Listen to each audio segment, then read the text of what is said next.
यह भारतीय स्वतंत्रता का ध्वज है। इसका जन्म हो चुका है।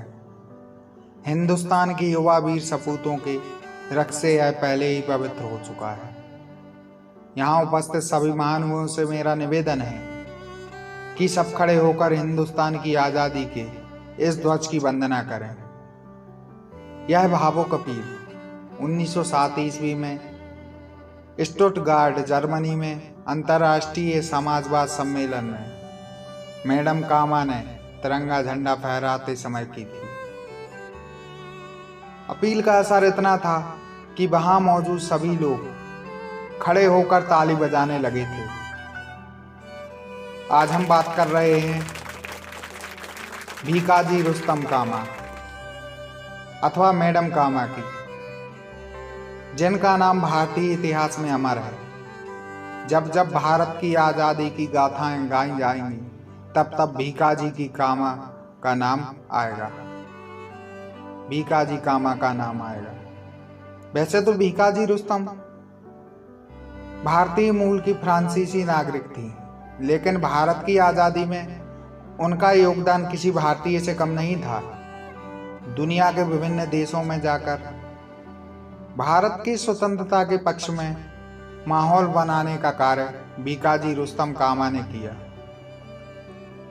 मैडम कामा ने जर्मनी के स्टुटगार्ट शहर में 22 अगस्त 1907 में 7वीं अंतर्राष्ट्रीय कांग्रेस के दौरान भारतीय तिरंगा फहराया।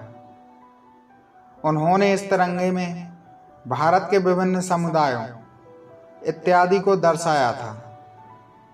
उनका तिरंगा आज के तिरंगे जैसा नहीं था। भीकाजी कामा का जन्म 24 सितंबर 1861 को बम्बई में एक पारसी परिवार में हुआ था। मैडम कामा के पिता प्रसिद्ध व्यापारी थे। भीकाजी का विवाह 1885 में एक पारसी समाज सुधारक रुस्तम जी कामा से हुआ था। अब अमेरिका का भ्रमण कर भारत की स्वतंत्रता के पक्ष में माहौल बनाया। देश दुनिया में भारत की आज़ादी के लिए समर्थन जुटाने में भीकाजी कामा ने कोई कसर नहीं छोड़ी थी। उन्होंने लंदन, जर्मनी तथा अमेरिका का भ्रमण कर भारत की स्वतंत्रता के पक्ष में माहौल बनाया था। बस 1896 में बम्बई में प्लेग फैलने के बाद भीकाजी ने इसके मरीजों की सेवा की थी।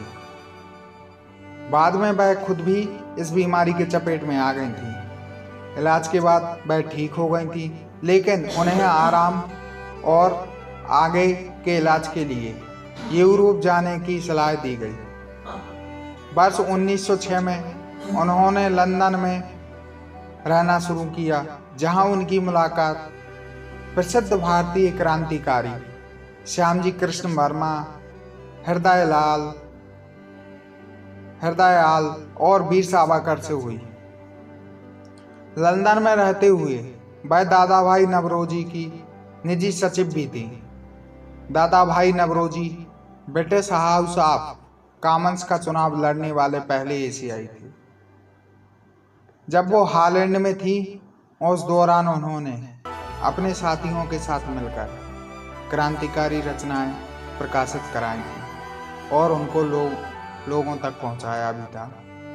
वे जब फ्रांस में थी तब ब्रिटिश सरकार ने उनको वापस बुलाने की मांग की थी।